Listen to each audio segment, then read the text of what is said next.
c'est qu'on fait face à des partis États. Et les CAM remplis de membres des RDPC, la préfectorale rempli de membres des RDPC, Conseil économique et social rempli de membres des RDPC, le Conseil constitutionnel rempli de membres des RDPC, ça ne devrait pas choquer. Ça ne devrait plus choquer, parce que nous avons l'habitude de cela. Même cette question de réserve des fonctionnaires, oui, on voit même des préfets qui abordent la tenue RDPC dans les manifestations. On voit même des magistrats qui le font. On voit plein de personnes, des chefs de village qui le font. Donc pour moi, ça ne devrait pas interpeller. Moi, ce qui m'interpelle dans ce point, c'est de voir qu'effectivement, on constate qu'il y a le feu à la maison. Parce que ces pratiques-là se faisaient avant. Elles n'étaient pas diffusées. Ça passait pas à la télé, on mettait pas ça dans les journaux. Ça se faisait. Simplement, aujourd'hui, on a un parti État qui se rend compte que la situation est compliquée. Il va falloir montrer qu'on tient toujours les rênes, même si dans les faits, on sent qu'il y a quand même il y a un problème, il y a l'huile qui ne prend pas dans la machine. Il faut montrer que nous sommes présents. C'est plutôt dans cet aspect communication que, c'est ce qui m'interpelle sur cette convocation. Sur la question de la compétence, la qualité ou non du SGPR, il faut comprendre qu'on a un fonctionnement institutionnel au niveau de l'État qui fait que on a le secrétaire général de la présidence qui s'occupe de l'aspect politico-administratif et on a le directeur de cabinet civil qui s'occupe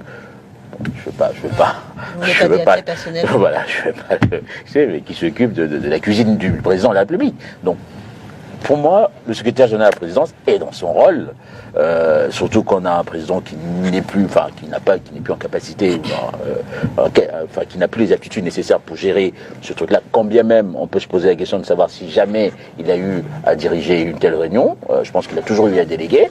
Donc pour moi, c'est un non-événement, cette convocation. Comment vous réagissez à ces consultations au Palais de l'Unité, maître?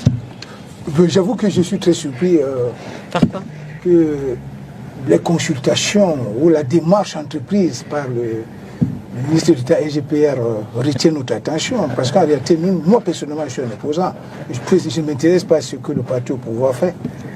Parce que ce qui doit nous intéresser, c'est les stratégies, c'est les démarches que nous, les opposants, nous entreprenons pour impulser une véritable dynamique politique alternative en octobre 2025, pour qu'on essaye d'inverser la tendance. Est-ce que le fait qu'il soit reçu au Palais de l'Unité, est-ce que le fait que ça ne vous choque pas, ça ne vous choque pas, pourquoi? Est-ce parce que on a fini par...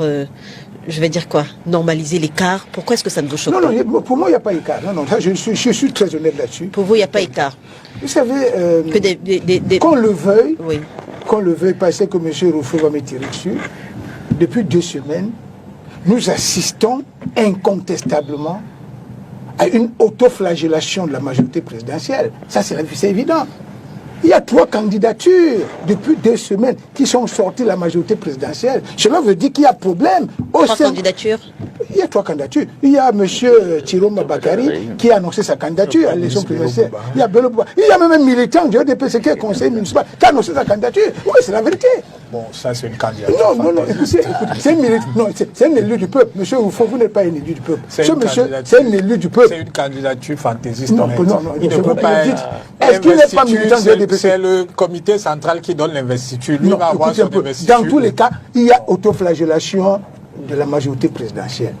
De mon point de vue, il y a de bon ton que le parti État essaie de multiplier des stratagèmes pour, réajuster les pions. Et c'est sur ce plan que je suis convaincu que le président de la République a certainement donné des hautes instructions à son ministre d'État, secrétaire général, de procéder à un certain nombre de consultations. Et puis je vais vous dire quelque chose. Lorsque M. Thieroma Bakary, Issa Thieroma Bakary démissionne et il annonce sa candidature, beaucoup de gens ne comprennent pas. Ça pose un problème très sérieux. Parce que l'alliance politique qui liait M. Thieroma Bakary au président Biya était différente de la plateforme politique que la plateforme d'action gouvernementale Bello Bouba Maïgari avait avec le président de la République. Parce que M. Thieroma Bakary avait une alliance politique entre 2 acteurs politiques. C'est lui-même qui a signé l'alliance avec le président Biya. lui-même, ce n'est pas le parti. Ce n'est pas son parti. On ne sait pas s'ils ont signé un document. Hein, non, ils ont signé un document. Écoutez, c'était un soutien. Ils ont signé un document. Il y a toujours des accords. On matérialise quand même quelque chose. Non, mais écoutez, s'il vous plaît, lorsque vous parlez, je vous coupe une seconde. Je conteste le fait qu'il y ait une alliance, formelle entre le président Biya et Issa Tiroma. Que cette alliance soit écrite ou non écrite, toujours est-il que c'était une alliance entre deux personnes. Vous comprenez? Aujourd'hui, que l'une des personnes, on appelle ça chez nous, je passe sous le contrôle de mon estimé confrère, on appelle ça chez nous un contrat synalagmatique, un contrat qui implique une réciprocité de droits et d'obligations. Il y avait une réciprocité de droits et d'obligations entre M. Issa Tiroma Bakary et le président Paul Biya. Aujourd'hui, donc, Tiroma Bakary décide de résilier son engagement contractuel ou bien sa relation contractuelle. Parce que dit-il, il n'a plus accès à son allié politique. Tout à fait. Il est de bon ton que son co-contractant trouve des stratagèmes pour essayer de s'assurer qu'il maîtrise encore la situation dans cette région. C'est pour ça que, justement, il a certainement donné de hautes instructions à son ministre d'État de discuter, d'échanger avec les forces vives de cette région pour voir s'il maîtrise encore la situation. Si ce n'est pas le cas, qu'il trouve, j'allais dire, des stratégies nécessaires pour repositionner les pions. C'est de ça qu'il s'agit. De notre point de vue, c'est pas intéressant, ça ne nous intéresse pas. D'accord. Ça ne va pas nous ça ne doit pas nous intéresser. Si tu permets, j'ai dit que le point ne m'intéresse pas, mais les interventions des deux avocats sur le plateau m'intriguent. Parce que j'ai la faiblesse de croire qu'ils sont en train de se laisser prendre par le piège du RDPC. La lecture que nous avons de cette situation est qu'il n'y a pas péril en la demeure. Il n'y a aucun problème au sein du RDPC, ni au sein de la majorité présidentielle. Justement, la théâtralisation de ces rencontres au SGPR nous laisse croire qu'on veut nous faire croire qu'il y a péril en la demeure alors qu'il n'y a rien. C'est pour cela que je vous dis, de notre point de vue, ce n'est pas intéressant. Parce que ce que Tiroma et Bello font, nous considérons, nous autres, que c'est une instruction claire de M. Biya. C'est ce qu'ils font là. Pour nous, ce n'est pas une défection, ce n'est pas une démission. Et vous verrez, lorsque la candidature du RDPC sera mise sur le plateau, ces deux individus reviendront vous dire que, bon, après réflexion, après renégociation, nous revenons à la maison et nous allons... Vous en êtes certain, Damien Macron, qu'est-ce qui vous fait dire ça? Pourquoi est-ce que vous pensez que c'est la première fois que le SGPR reçoit des gens pour consultation à la présidence de la République? Vous pensez? Ce n'est pas la première fois. Pourquoi cette fois-ci? C'est en Mondo Vision qu'ils le font. Ils le font justement parce que ça cache quelque chose derrière. Donc de notre point de vue, je ne voulais pas m'étaler sur le sujet davantage. Je dis simplement que ça ne nous intéresse pas parce que nous savons qu'on théâtralise une situation parce qu'on a justement constaté qu'au nord, il y avait le feu avec une pénétration importante du MRC, du SDF, du PCRN et d'autres partis qui sont en train d'essayer de grappiller des voix au nord. Et donc on envoie ces deux ministres-là qui se souviennent subitement à 4 mois d'élection présidentielle que le Cameroun ne va pas bien, ils peuvent être candidats à l'élection présidentielle et ça ne nous intéresse pas. Peut-être, oui. Vous terminez pour qu'on pose la question justement à Patrick Riffon. Vous savez, nous sommes des acteurs politiques. Hein. Vous savez, nous autres qui avons eu le privilège, parce que nous autres nous apprenons tous les jours les méthodes des sciences politiques. On nous dit toujours que en sciences politiques, la première exigence, c'est la maîtrise du terrain politique. Vous comprenez? Et cette maîtrise du terrain politique nous amène aujourd'hui à penser que nous essayons de voir ce qui se passe. Et ce qui se passe montre que dans le camp d'en face, il y a un problème. On ne peut pas dire qu'il n'y a pas de problème. Moi, j'ai dit tout à l'heure que ça ne doit pas nous intéresser parce que ça ne nous profite pas. Mais par contre, là où je peux rejoindre Damien Macron, c'est que nous, à l'opposition aujourd'hui, nous devons réfléchir sur le meilleur stratagème possible pour capitaliser, j'allais dire, cette autoflagellation du camp d'en face.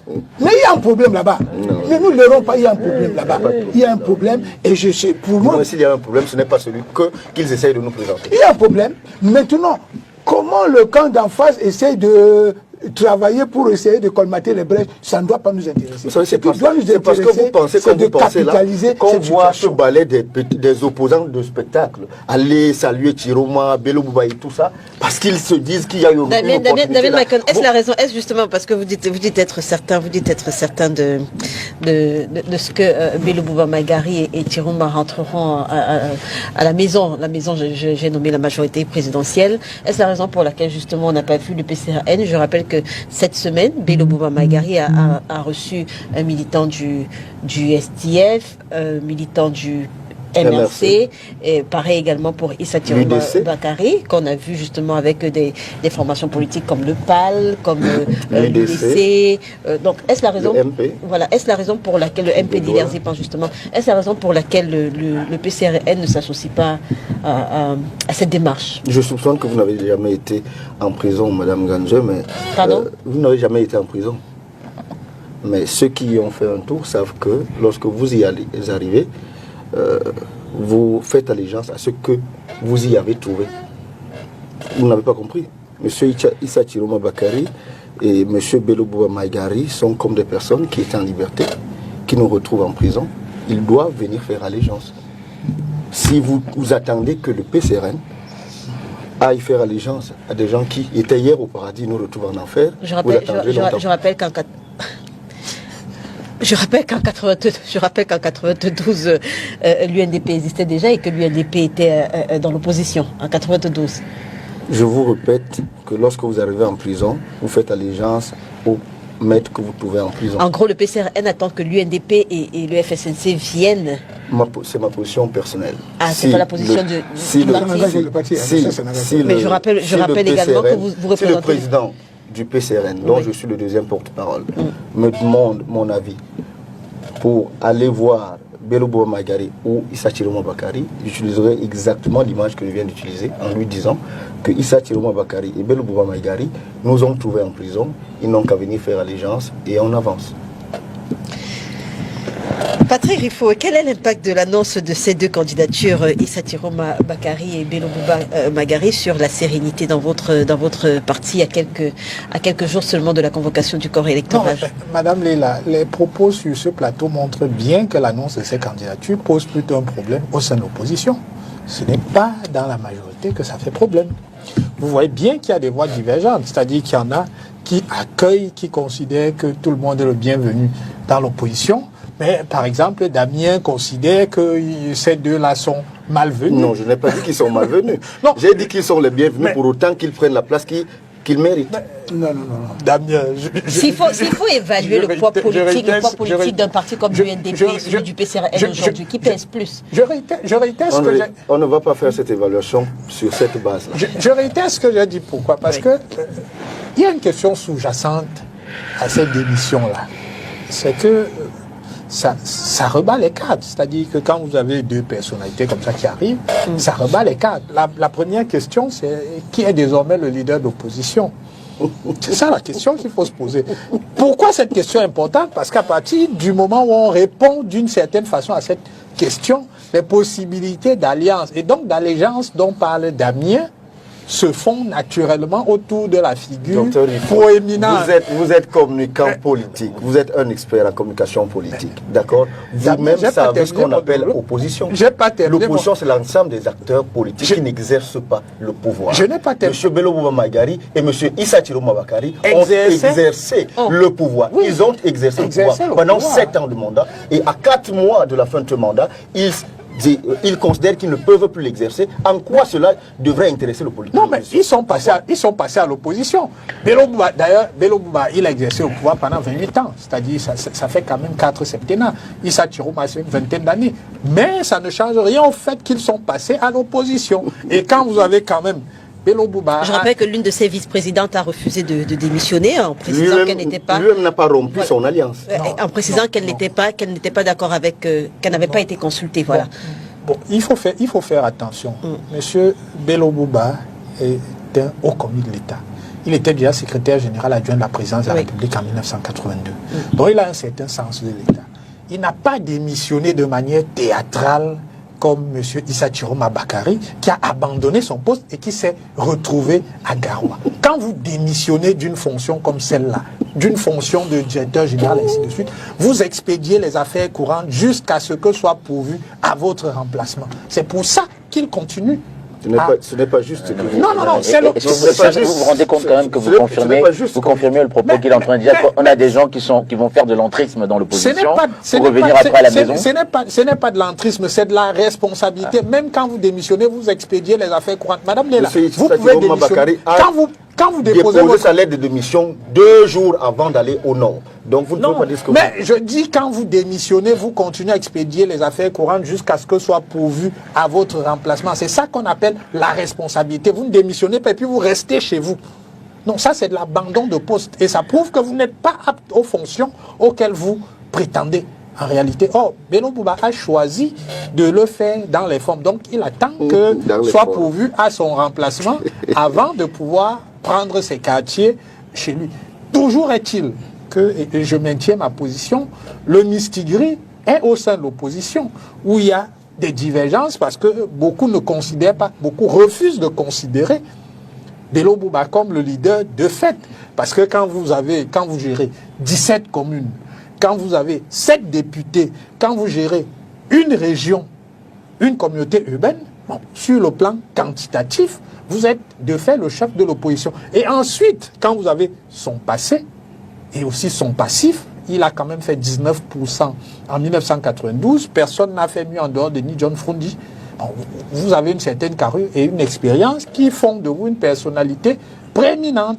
Donc, la question aujourd'hui est celle de savoir si les opposants vont aller se coucher à Garoua et lui faire allégeance pour qu'il devienne notre challenger. Et nous, on attend de voir comment est-ce que ça va se recomposer au sein de l'opposition. Nous, on attend de savoir comment ça va se recomposer au sein de l'opposition pour identifier précisément notre challenger. Nous considérons a priori que ça pourrait être M. Bello Bouba. Maître Calvin Diop, aujourd'hui, on a 2 personnes qui, après avoir été aux affaires, près de 30 ans pour le président de l'UNDP, Bello Bouba Magari, plus de 19 ans pour Issa Chiroma Bakary, qui, après avoir démissionné du gouvernement, annoncent leur candidature. Comment est-ce que vous appréciez leur démarche? Est-ce que vous vous attendiez à ce que ça aille de cette façon-là? Non. Qu'ils annoncent leur candidature après avoir démissionné. Il y a clairement une question de cohérence politique, en fait, et même d'image au sein de la population. La concomitance entre les deux faits, la démission et l'annonce de la candidature, ça interpelle. Et je tends, après avoir écouté Chéri Fouet, je tends à me rapprocher de l'argumentaire, l'explication de M. Macon, qui semble dire qu'effectivement, on a non pas de vrais opposants, mais des gens envoyés en mission. Et en tout cas, moi, ça m'interpelle. Ça m'interpelle. Parce que, effectivement, ça a été dit, des personnes qui ont exercé de hautes fonctions, qui, à la veille d'une élection majeure, d'une élection importante pour le pays, décident de faire cette démarche. C'est clair que ça ne peut qu'interpeller tout citoyen, et il faudrait regarder cette affaire-là de très très très près. Alors, Maître Simon-Serge Kaka, comment comprendre la réaction de l'opposition face à ces démissions de Issa Chiroma Bakary et Bello Bouba Magari? On le constate, certains les accueillent les bras ouverts. On a entendu votre discours tout à l'heure. D'autres, par contre, sont un peu plus réticents, comme Damien Macon. Oui, mais c'est normal. Vous savez, ce genre de situation n'a jamais fait d'unanimité, dans une opposition bien structurée. D'ailleurs, je vais vous dire quelque chose. Lorsque M. Issa Chiroma Bakary a démissionné, j'avais pratiquement la même lecture que M. Damien Macon. Oui. Vous savez, en sciences politiques, lorsqu'on traite, lorsqu'on étudie ce qu'on appelle les alliances politiques, lorsqu'il y a un parti d'opposition s'allie au parti au pouvoir, ce parti opposition adopte généralement 2 postures qui sont alternatives. Soit ils adoptent ce qu'on appelle la posture collaborationniste endogène. Ça veut dire qu'ils entrent carrément dans le ventre du parti au pouvoir. Ils pensent comme le parti au pouvoir. C'est ce que les Bello faisaient. C'est ce que les Chiroma faisaient. On avait l'impression que chaque fois qu'il y avait même une élection, tu vois, les militants de l'UNDP ou bien le président de l'UNDP se mettaient avec le président du RDPC pour dire la même chose. C'est-à-dire qu'il y avait difficilement une divergence entre le discours de l'UNDP et le discours du RDPC. Peut-être dans le cas de l'UNDP, ça se comprenait, puisqu'ils avaient une alliance, c'était comme la plateforme d'action gouvernementale. Tu comprends. Bon, maintenant, il y a également une autre possibilité. Ça peut être ce qu'on appelle une posture collaborationnelle exogène. Ça veut dire qu'en fait, on vous envoie, c'est-à-dire que chacun est sur le terrain. Vous annoncez même vos candidatures. Mais à la fin, vous vous retrouvez. Donc, moi, j'avais cette lecture. J'avais l'impression que c'est le RDPC qui certainement... Qu'est-ce qui a fait que vous changez de lecture? Non, objectivement, lorsque j'ai commencé à suivre les discours de Tiroma, et je suis revenu, parce que vous savez, nous les juristes, je pense sur je le précise que Bello Bouba Maïgari n'a pas la même posture qu'Issa Tiroma Bakary. Oui, mais sauf que lorsque Tiroma a commencé à parler, j'ai pris sur moi d'aller trouver leur plateforme. J'ai lu la plateforme UNDP-RDPC qui a été signée, je crois, le 7 novembre 1997. Et j'ai également lu le document qui liait M. Tiroma au président Biya. C'est là que j'ai compris qu'en réalité, les deux n'étaient pas dans la même posture. D'un côté, c'était un contrat de parti à parti. L'autre, c'était un contrat d'acteurs entre les acteurs politiques. Et j'ai compris effectivement que justement, lorsque vous voyez M. Tiroma, il s'est senti frustré dans l'exécution de son accord avec Podia, qu'il ne parvenait même plus à rencontrer. Il ne parvenait plus à rencontrer. Par après 10 ans, il n'avait plus d'interlocuteur. Il s'est rendu compte qu'il est dans une espèce d'entourloupe qui l'oblige à partir. Et de là, ça peut lui donner les ailes, ça peut lui donner sa liberté, ça peut lui donner la possibilité de penser à voler de ses propres ailes. Moi, je pense que c'est à ce moment que j'ai changé de position. Et maintenant, moi, je continue à dire que moi, je ne m'intéresse pas au stratagème, à la stratégie, aux démarches que le RDPC va faire pour essayer, j'allais dire, d'arrondir les bords. Moi, je m'interroge sur la posture que l'ensemble de l'opposition doit adopter pour capitaliser cette situation. C'est ma position. Ça, c'est ma position. Et je continue à dire, contrairement à ce que dit Damien, on ne peut pas dire que non, ces gens ne sont pas bienvenus chez nous. Vous savez, lorsque vous voulez gagner un match, on ne lésine pas sur les moyens, hein, vous comprenez? Parce que gagner un match de cette envergure, il faut jouer en équipe. Et c'est justement parce que notre opposition n'a jamais véritablement joué en équipe qu'on a toujours perdu. Et j'ai la conviction que l'occasion nous est donnée de trouver les moyens, de trouver des stratagèmes pour impulser une véritable dynamique fusionnelle. En quoi est-ce que l'annonce de candidature d'Issa Tiroma Bakary et Bello Bouba Maïgari est un plus pour l'opposition? Justement, si vous permettez, tu me donnes une seconde. Non, tu m'as pas la parole. Non, c'est une très bonne question, Léla. Non, la vérité, c'est que, vous savez, il y a plusieurs types d'opposants. Il y a les opposants qui n'ont jamais collaboré avec le pouvoir, qu'on appelle généralement les radicaux. Il y a des opposants qui sont toujours dans une posture collaborationniste. Mais, dans les pays, je vais vous dire une vérité, c'est difficile de trouver un opposant radical qui gagne l'élection dans un pays. Parfois, c'est ces collaborationnistes-là qui nous apportent toujours en plus. Même pas comme leader, ils peuvent venir là, mais leur apport peut nous donner beaucoup d'éléments parce qu'ils ont été dans la maison. C'est quand on a été dans la maison qu'on est mieux outillé pour combattre l'ennemi. Je vais vous dire une vérité. Bon, je n'ai pas fait l'apologie de ce qu'on appelle le coup d'État. Même ce qu'on appelle le coup d'État, le coup d'État est difficilement fait et réussi par quelqu'un qui sort de l'extérieur. Dans la plupart des cas, on va tout vous dire que ce soit l'aide de camp, ce soit le commandant de la... Au Gabon, même au Gabon, là, celui qui a réussi à renverser le pouvoir, c'était le commandant de la garde républicaine. C'est lui qui était dans le palais. Donc c'est pour dire quoi? Quand vous avez des éléments, des vieux briscards en politique, comme Bello Bouba Maïgari, qui soit dit en passant, c'est un fait historique, est le premier ministre du président Biya. Ça, vous ne le savez pas? Vous comprenez? C'est un vieux briscard de la politique. Son apport dans le camp de l'opposition n'est pas à négliger. Donc moi, je suis de ceux qui pensent que lorsqu'ils viennent, il faut faire preuve de stratégie. Parce qu'en politique, l'action c'est bien, mais la stratégie est nettement mieux. Oui, Madame Ganzo, imaginez que nous soyons dans une finale de Coupe du Cameroun et le AS Fortuna doit rencontrer Coton Sport de Garoua. Et cette finale se tient à l'orée de la saison creuse, la saison des transferts. Et Coton Sport de Garoua vous envoie 2 joueurs et dit à AS Fortuna, je vous vends 2 joueurs. Vous les prenez, vous les alignez à la finale de la Coupe du Cameroun. À coup sûr, Même qu'ils soient gardiens ou pas, ils vont vous jouer des sales tours. C'est exactement... Moi, j'entends Maître nous dire d'accueillir Belou Magari parce que je suis tout à fait d'accord. L'opposition qui va gagner en 2025 n'est pas une opposition exclusive. Mais cet accueil, je trouve leur triomphe un peu précoce.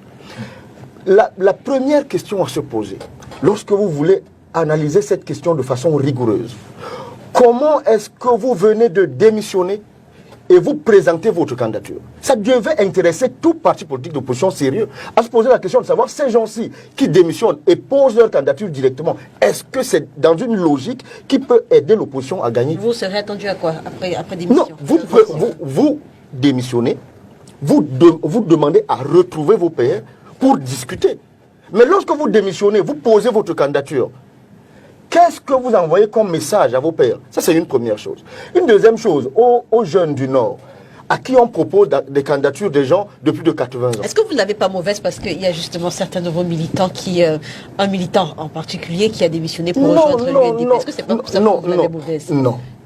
Il y a des militants du MRC et du PCRN qui ont rejoint le MRC. Il y a des militants du PCRN qui ont rejoint le SDF. Il y en a d'autres l'UNDP au lendemain de l'annonce de Belou Magari. Non, cela ne nous importe pas. Dans les mouvements de personnes dans les partis politiques, c'est quelque chose de tout à fait compréhensible. Lorsque vous ne vous sentez plus en redevabilité avec votre parti, vous avez le droit de partir. Pendant que vous partez, c'est comme un train, d'autres montent, d'aucuns descendent, d'autres montent. C'est un parti politique. J'ai l'impression que vous ne voulez pas faire le rapprochement. J'ai l'impression que vous ne voulez pas faire le rapprochement entre la démission de votre ancien camarade et les propos de Belou Magari. Sa sortie du gouvernement, on va dire ça comme ça. Son annonce d'être candidat de concourir à l'élection présidentielle. Bon, mettons-nous pendant quelques secondes. Parce que jusqu'à ce que Belou Magari prenne la parole, est-ce que votre camarade avait un jour manifesté le besoin de partir du PCRN? Je me mets donc dans la peau de mon ex-camarade qui a rejoint Belou Magari. Je suis donc un fils du Nord. Je pose une question. Nous, jeunes Camerounais de façon générale, nous aspirons au rajeunissement de la classe politique camerounaise. Lorsque Belou Magari démissionne du haut de ses 80 et poussières, je ne connais pas 79 ans, je crois. Voilà, Belou Bouba 78 ans. D'accord. Par contre, Tiroma 79 ans. Voilà, du haut de ses 78 ans. Disons même que on le soutienne et qu'il soit président de la République. Vous savez ce que ça veut dire pour nous autres qui aspirons à avoir des fonctions étatiques importantes? On ne pourra pas avoir, nous, jeunes, je parle du jeune du Nord, on ne pourra pas avoir le président de la République, le Premier ministre, le président du Sénat, le président de l'Assemblée nationale. Donc, en fait, lorsque Belou Magari sera président, nous, jeunes du Nord, nous serons exclus de la gouvernance parce qu'il faudra composer le Cameroun et ayant plusieurs communautés, il faudra composer avec le Sud, avec l'Ouest, avec le littoral, avec le Sud-Ouest, etc., etc. Donc, ce camarade qui démissionne parce qu'il a entendu Belou Magari parler, il fait fausse route. Il a une démarche que moi je ne comprends pas en fait. Ce que je veux dire à ces jeunes-là, c'est que nous aurions compris que la démarche de ces aînés eût été... Est-ce une démarche communautariste, la démarche de votre ancien camarade? Je n'en sais rien. Vous voulez m'amener à dire des choses que je ne veux pas dire. Qu'elles soient communautaristes ou pas. Moi, je crois d'ailleurs que si on peut donner un peu de crédit à la démarche de Issa Tiroma Bakari et de Belou Magari, si je fais fausse route sur l'idée qu'ils ont été envoyés en mission, la deuxième option, c'est l'option du repli identitaire. La présentation de candidats du Nord. Il n'y a pas de troisième possibilité où un opposant du Sud pourrait ouvrir les bras à M. Tiroma ou Belou Magari en espérant qu'ils quitteront le Nord pour venir soutenir une personne du Sud. Ce n'est pas possible. Dans leur entendement, ils ne peuvent pas le faire. Ils l'ont fait pendant 43 ans. Ils ne le feront plus. Donc, ceux qui accueillent ces personnes à bras ouverts, moi, je ne leur demande pas de ne pas le faire. Je leur demande de les prendre avec un peu de pincette. Vous ne pouvez pas avoir été pendant, pour l'un, 19 ans, pour l'autre, 40 et poussières d'années, dans le sérail. Et le jour même que vous démissionnez 4 mois avant une élection présidentielle, on vous accueille en triomphe, en considérant, et le docteur Rifo vous dit que vous devez les accueillir en vous rappelant qu'ils sont leaders de l'opposition du point de vue du nombre de leurs élus. Moi, ça me pose un problème. Je termine donc en vous disant, que ce soit pour le PCRN ou pour les autres partis d'opposition qui sont allés saluer et faire un peu de spectacle pour qu'on voit que Bandaka, non pas Bana, je sais pas, il s'appelle MPLA, le président Zipan, j'ai vu Tomaino, c'est leur droit. C'est leur droit d'aller le faire. Mais je crois humblement qu'ils font fausse route. Ils devraient demander à ces deux anciens ministres de laisser leur affaire de candidature, de venir à la table de discussion et de négociation de laquelle sortira donc un candidat unique. Docteur Patrick, avant mettre sur... C'est une petite parenthèse, hein, pour revenir rapidement aux consultations faites au Palais de l'Unité. On apprend qu'elles sont faites sous très haute instruction du président Paul Biya. J'interroge justement la crédibilité de cette information quand, il y a quelques heures seulement, Issa Chiroma Bakary, qui est encore ministre de l'Emploi et de la Formation professionnelle, allié de Paul Biya, nous fait savoir que Paul Biya n'est plus celui qui tient le gouvernail. Là, j'ai paraphrasé, qu'en ce moment, il y a effectivement deux clans qui s'affrontent. Bon. Aujourd'hui, qu'est-ce qui peut nous prouver effectivement que ce sont les instructions du chef de l'État? Issa Chiroma Bakary a été ministre de la Communication à un moment où ce ministère était un ministère stratégique dans l'action gouvernementale. On faisait face à la fois à Boko Haram, aux actions sécessionnistes dans le Nozo, ainsi de suite. Et cette position-là avait probablement induit qu'il ait un accès privilégié au chef de l'État. Après le réaménagement ministériel qui s'en est suivi, il s'est vu confier le ministère de l'Emploi et de la Formation professionnelle, qui est certes un ministère très important, mais les situations de crise, bon, vous entendez, c'est Damien qui en parle, hein, moi je ne l'ai même pas dit, mais les situations de crise n'existant pas au sein de ces ministères-là, il faut comprendre que le président ne l'invitait probablement plus à dîner le soir pour savoir quel est l'état de l'opinion dans le pays. Et je conçois que par dépit, il ait choisi de prendre ses distances. Mais vous savez, moi, je travaille avec beaucoup d'aînés. Et ce que je sais, c'est que quand vous avez un patron, vous pouvez solliciter de le rencontrer, mais c'est lui qui a la main. C'est-à-dire, c'est lui qui accède à votre sollicitation. Ce n'est pas parce que vous dites 5 fois « je veux te rencontrer » qu'il accède à ta sollicitation 5 fois. S'il estime que dans son ordre de priorité, tout ce dont tu veux lui parler est d'un intérêt moindre, il va te conduire. On parle là d'un président et de ses ministres. Voilà, on parle malheureusement. Vous avez une conception bien camerounaise de la gouvernance. Non. À quel moment, Dr. Patrick, à quel moment est-ce que le président de la République rencontre ses ministres camerounais? Non, aucun. Écoutez, le président de la République rencontre le Premier ministre tous les mercredis. C'est le Premier ministre qui est le chef du gouvernement. Et c'est lui l'interface entre... Est-ce que la Constitution camerounaise prévoit des conseils de ministres? Madame Léla, mais justement, il n'y a aucune disposition de la Constitution qui institue les conseils de ministres. Aucune. On ne nous dit pas dans la Constitution que les conseils de ministres doivent se tenir instamment chaque année. Non, ce n'est dit nulle part. Donc, contrairement à tout ce qui circule, le président ne viole aucune loi en ne les convoquant pas. C'est un instrument. C'est suffisant de rencontrer le Premier ministre, le chef du gouvernement. Mais vous pensez que quand le président de la République rencontre le chef du gouvernement, c'est pour faire quoi? Ce n'est pas pour papoter ou pour jouer au songo. Non, quand il rencontre le Premier ministre, c'est pour faire le point des dossiers. Donc quand vous êtes un ministre, si vous avez des soucis, vous vous référez à votre chef qui est le Premier ministre, qui reportera au président de la République. Mais vous n'avez pas à tempêter parce que vous n'accédez pas au président de la République. Non. Votre supérieur hiérarchique, votre N+1, comme on dit dans le privé, c'est le Premier ministre. Et je n'ai pas le sentiment que la porte du Premier ministre John Goutté ait jamais été fermée à Issa Chiroma ou à quelqu'un d'autre. Maintenant, je comprends sa déception. Peut-être que moi-même j'aurais réagi de la... Peut-être que j'aurais réagi de la... Au-delà de sa fonction ministérielle, il était également un allié politique de Paul Biya. Oui. Donc quand il parle de rencontrer le président... Rencontrer le président, rencontrer son allié politique. Mais nous sommes parfaitement d'accord. Mais et dans ce couloir-là, le Premier ministre ne peut pas servir nous sommes parfaitement d'accord. Mais je voudrais rappeler ici, contrairement aux informations qui circulent, que le président, il y a quelque temps, a reçu longuement Issa Chiroma. Je ne voudrais pas dire où.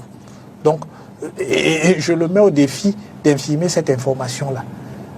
Donc, Mais si vous commencez à lui dire, dites totalement. Mais je dis que le président l'a reçu, mais justement, ce n'était pas dans le cadre gouvernemental. Parce que dans le cadre gouvernemental, il n'est pas un allié. Donc vous dites que le ministre ment, le ministre se trompe lorsqu'il dit le ministre se trompe et l'allié ne dit pas non plus la vérité.